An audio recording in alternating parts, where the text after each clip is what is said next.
Müminun surəsinin 99-100-cü ayələri, bu ayələrdə uca Rəbbimiz can verən şəxsin, yəni ayə buyurur ki, ölüm onları haqladığı zaman deyərlər, ey Rəbbimiz bizi geriyə qaytar ki, yaxşı əməllər edək. Allah da ardınca buyurur ki, kəlla, yəni heç vaxt.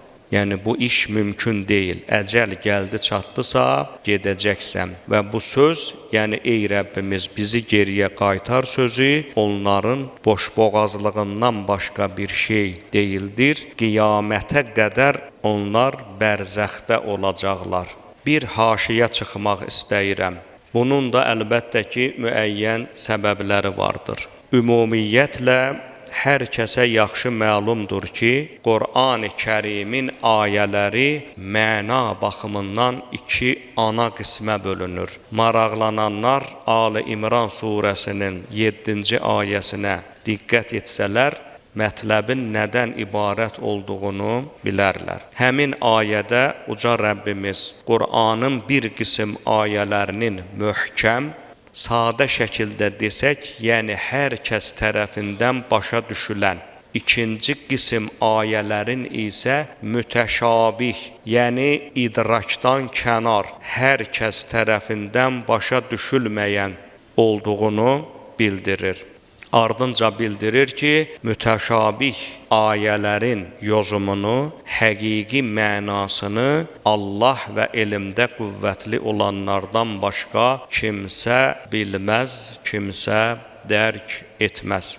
İmam Rıza əleyhissalam bu ayənin təfsirində gözəl bir hədis buyurub, hədis Biharul Ənvar əsərində keçir. İmam əleyhissalam buyurur ki, biz Əhl-i Beytin əhvalı Qur'anın ayələrinə bənzəyir.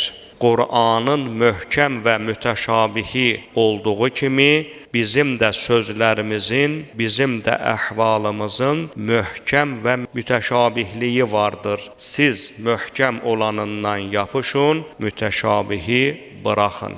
Nə deməkdir bu? Sadə şəkildə desək, məsumların özlərinə məxsus Allah tərəfindən verilmiş bəzi halları var. Məsələn, möcüzə məsələsi, məsələn, Peyğəmbərimizin meyraca yüksəlməsi məsələsi, məsələn, Həzrəti İsa'nın ölüləri diriltməsi və yaxud da palçıqdan quş düzəldib ona üfürməsi, bunlar ayələr vasitəsi ilə təsbit olunmuş xəbərlərdir. Yəni, bir insan istəsə ki, əqli yolla və yaxud fiziki qayda qanunları tətbiq etməklə bu xəbərləri təhlil etsin, hidayət əvəzinə zəlalətə düşəcəkdir. Şeytan onun o tətbiqatından istifadə edib, onun qəlbində şək şübhə yaradacaq və nəhayətdə həmin şəxsin yoldan azmasına səbəb olacaqdır.